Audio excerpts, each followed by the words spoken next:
अस्सलाम वालेकुम रहमतुल्लाहि व बरकातुहू। नाज़रीन, आज मैं आपके लिए बहुत दिलचस्प वीडियो लेकर आया हूं जिसमें ऐमन रिजवी इंडियन मुस्लिम खातून हैं। वो बाबरी मस्जिद और राम मंदिर के हवाले से कुछ हकायक से पर्दा हटाने जा रही हैं और बहुत उम्दा बातें बताती हैं जिनका तकरीबन बहुत सारे लोगों को पता भी नहीं है। तो आपसे गुजारिश है इस वीडियो को भी सुने और उसके बाद फिर इस बारे में डॉक्टर जाकिर नाइक भी कुछ बताएंगे। आपने वो वीडियो भी सुननी है और इसके साथ साथ वीडियो को आखिर तक लाजमी सुनिएगा और हमारे चैनल को भी सब्सक्राइब लाजमी कर दीजिएगा।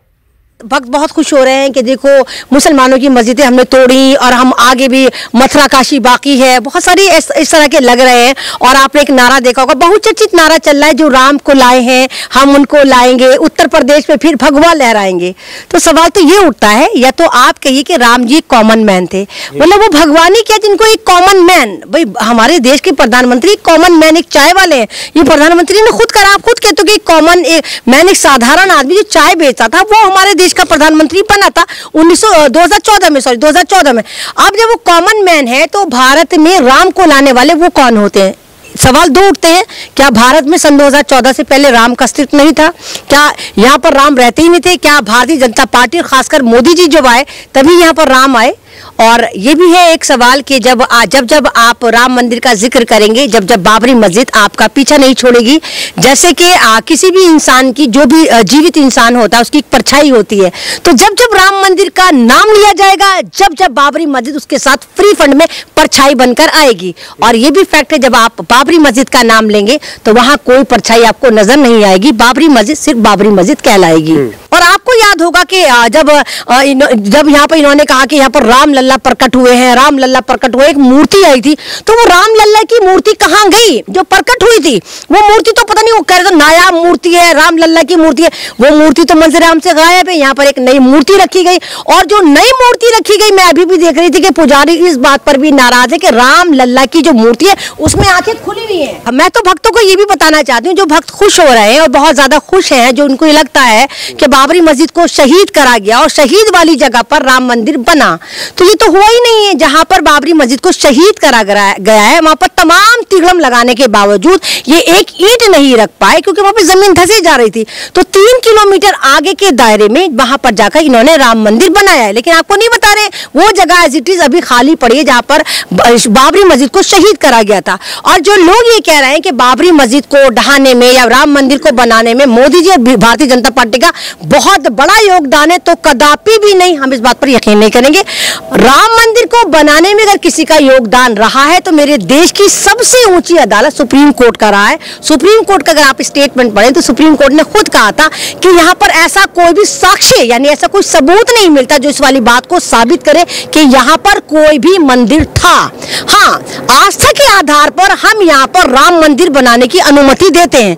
आप ये देखिए, सवाल में से बहुत सारे सवाल निकलते हैं। अगर सुप्रीम कोर्ट ने यह भी कहा कि लेकिन जिस तरह बाबरी मस्जिद को ढाया गया वो तरीका सही नहीं था, अगर तरीका सही नहीं था तो सुप्रीम कोर्ट ने ये क्यों नहीं कहा कि जिन लोगों ने बाबरी मस्जिद को शहीद करा, इल्लीगल तरीके से शहीद करा, देश का माहौल खराब करा, हजारों हजार मुसलमानों को कत्लेआम कर दिया गया, नरसंहार कर दिया गया, तो क्या सुप्रीम कोर्ट ने यह भी कहा कि वहां पर जो FIR हुई थी उन लोगों को सजा होनी चाहिए जो उसमें मुलविस थे, यानी शहीद करवाने में और उकसाने में?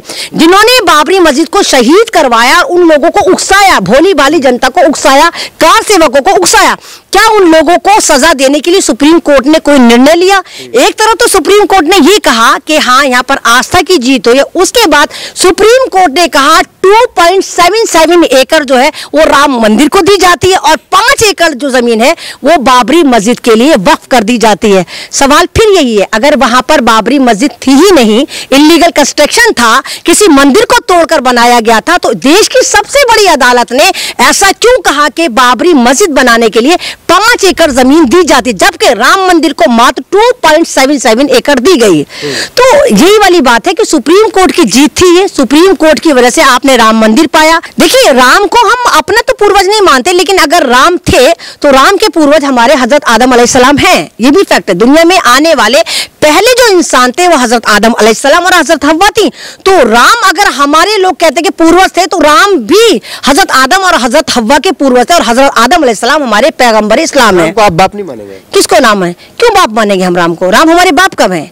राम धरती पर आए, राम इनके भगवान है। हो सकता है कि पूर्वज हो, अब सारे एक ही खानदान के तो नहीं होता, बहुत सारे खानदान चलते हैं, लेकिन धरती पे आने वाला पहला मानव जो थे वो हजरत आदम अलैहिस्सलाम और हजरत हव्वा थे।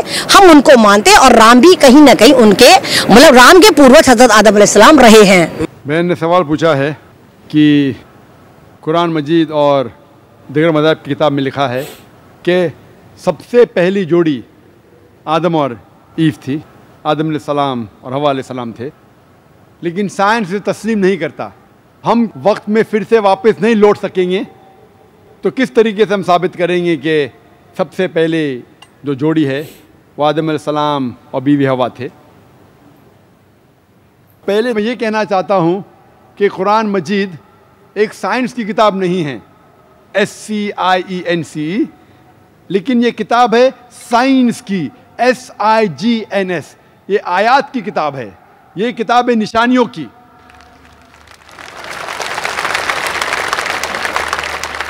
और कुरान मजीद में सब साइंस के फॉर्मूला नहीं हैं, लेकिन कुरान मजीद में 6000 से ज़्यादा आयतें हैं, 6000 से ज़्यादा निशानियां हैं, और इस 6000 में से 1000 से ज़्यादा अल्हम्दुलिल्लाह साइंस के बारे में बात करती है। और मैं ये कहना चाहता हूँ कि साइंस इतनी एडवांस नहीं है, तो मैं क्यों कुरान मजीद में हर बात पे अमल करता हूँ। जो भी कुरान मजीद में लिखा है साइंस के बारे में, अगर आप मेरी तकरीर सुनेंगे, मिसाल के तौर पे हम कह सकते कि 80% साइंस प्रूफ कर चुका है कि जो भी कुरान में लिखा है 100% सही है। 80% जो कुरान में लिखा है साइंस ये साबित कर चुका है कि 100% सही है। अभी 20% इज एम्बिगुअस, जो हमें पता नहीं। इस 20% में से 1% अभी तक साबित नहीं किया गया है कि वो गलत है। अननोन, एम्बिगुअस, पता नहीं, तो हम डालते हैं उसे डाउटफुल कैटेगरी में। Doubtful, we don't know. तो मेरी लॉजिक ये कहती है, अगर 80% 100% सही है और 20% डाउटफुल है, अननोन है, एम्बिगुअस है, उसमें से 0.1% भी साबित नहीं हो चुका कि गलत है, क्योंकि साइंस इतनी एडवांस नहीं है कि उसे साबित कर सके। तो मेरी लॉजिक ये कहती है कि ये 20% भी इंशाअल्लाह सही होगा। और इस 20% में आता है कि पहली जोड़ी इंसान की थी आदम अलैहिस्सलाम और बीवी हवा। साइंस इतनी एडवांस नहीं कि ये कह सके कि इस ज़िंदगी के बाद और एक ज़िंदगी है, लाइफ आफ्टर डेथ। आखिरत के बारे में साइंस इतनी एडवांस नहीं। साइंस ये नहीं तस्लीम करती जो कुरान में लिखा है कि कुरान में ज़िक्र है जन्नत और दोज़ख का, कुरान में ज़िक्र है जिन का। साइंस अब तक इतनी एडवांस नहीं कि इसके बारे में कह सके कि ये सही है। तो बहुत सी चीज़ें जो कुरान मजीद में लिखी थी 1400 साल पहले, अक्सर चीज़ें साइंस तस्लीम नहीं करती थी, लेकिन आज साइंस एडवांस होने के बाद, साइंस तरक्की करने के बाद 80% से ज़्यादा हम ये कह सकते हैं कि साइंस आज तस्लीम करती है कि 100% सही है।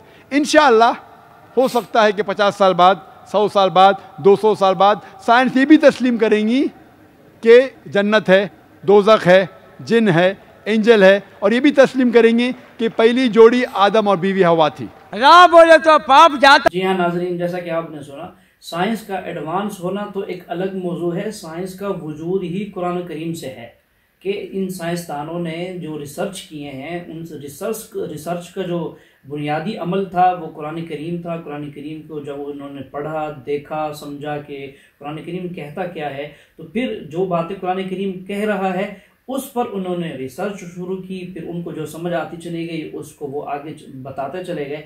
जैसा कि नाजरीन, अब के साइंसदान और डॉक्टर लोग ये बात कहते हैं कि कोई आदमी आधा साए और आधी धूप के अंदर ना बैठे, इससे बीमारियां पैदा होती हैं। ये तो आपकी बात है साइंसदानों की या डॉक्टरों की। 50 साल, 100 साल, 150 साल पहले ज़्यादा से ज़्यादा लगा लें, जबकि हमारे आका करीम सल्लल्लाहु अलैहि वसल्लम 1400 साल पहले ये बात आप इरशाद फरमा कर गए, बतला कर गए कि साए और धूप में एक आदमी आधा साया हो आधी धूप हो, इसमें ना बैठें। तो उन्होंने हमारे नबी के फरमान को देखा भी, इसमें कोई बात हो सकती है, तभी तौर पर जो है तिब्बी तौर पर इसमें कोई मसला हो सकता है। तो इस पर उन्होंने रिसर्च की तो पता चला कि अगर कोई आदमी आधे धूप और आधे साए के अंदर बैठेगा तो बीमारियां होंगी। तो ये हकीकत है कि इस्लाम एडवांस है, कुरान करीम बहुत एडवांस है और साइंस बहुत ज़्यादा अब तक पीछे ही रह रही है। चलिए मज़ीद सुनते हैं डॉक्टर साहब से। है माँ बोले तो पाप को आने के जैसा नहीं, उसका नाम राम है। राम बोले तो आदमी नहीं है, आदमी रूपरेखा नहीं है, रूपरेखा को मानने वाला गॉड नहीं है। गॉड ओनली बिलीव, विश्वास, एक सत्य, एक प्रमाण में चलने वाला को गॉड एक संतोष देता है। आप one kind of your a god, doctor Zakir Hussain one kind of god, वो बुलाए तो इतना आदमी आया, लेकिन वो आप जो भाई साहब बोल रहे हैं, आपके वेद में लिखा है, Rigveda book number 1 hymn number 164 verse number 46, एकम सत विप्र बहुधा विदान्ते, God is one, truth is one, but sages call him a variety of names. आपने कहा कि डॉक्टर जाकिर नाइक गॉड है। डॉक्टर जाकिर नाइक गॉड नहीं है और हो भी नहीं सकता हूं। मैं गॉड का क्रिएशन हूं, मैं अल्लाह का बंदा हूं, मैं अब्दुल्ला हूं, अल्लाह नहीं हूं। क्योंकि आपने मुझे गॉड कहा इसीलिए मैं गॉड थोड़ी बन जाता हूं। आपके साथ आप मुझे भी घसीट रहे जहन्नम में। मैं अल्लाह नहीं हूं, अब्दुल्ला हूं, अल्लाह का बंदा हूं। उसी तरीके से कोई भी इंसान अल्लाह नहीं हो सकता, वो भगवान नहीं हो सकता, ईश्वर नहीं हो सकता। इसी तरीके से राम एक अच्छे मनुष्य थे। आप अगर कहते हैं कि वो अवतार है, अवतार के मानी है अवत्र, मतलब खुदा ने भेजा, लेकिन खुदा नहीं, खुदा ने भेजा। तो आप अगर कहते हैं, if you say that Ram is an avatar, अंत्र means sent from almighty God, if you say that I have got no objection. If you say Ram is a messenger of God, maybe he is, maybe he is not, because our beloved Prophet Muhammad sallallahu alaihi wasallam said there were 124,000 messengers sent on the face of the earth. By name only 25 are mentioned in the Quran. Ram may be a messenger of God, maybe he is, maybe he is not. I cannot say for sure. But even if Ram was a messenger of God, even if Krishna was a messenger of God, he was sent only for those people and for that time. Today, all the human beings, whether they live in India, whether America, whether Canada, whether UK, whether Saudi Arabia, they should follow the last and final messenger, Prophet Muhammad, peace be upon him. I am not saying this. It is your scripture.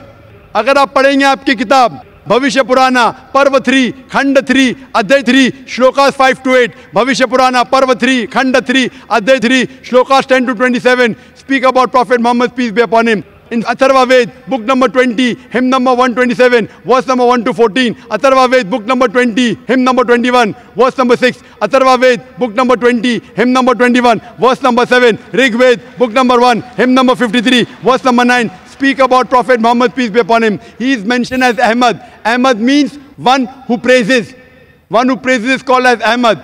He is mentioned as Ahmad. If you read in Psalm Ved, Uttarchik, mantra number 1500. In Psalm Ved, Indra, chapter number 2, mantra number 152. In Yajurved, chapter number 31, verse number 18. In Rigved, book number 8, hymn number 6, mantra number 10. In Atharva Ved, book number 8, hymn number 5, mantra number 16. Atharva Ved, book number 20, hymn number 126, verse number 14. He is mentioned as Ahmad.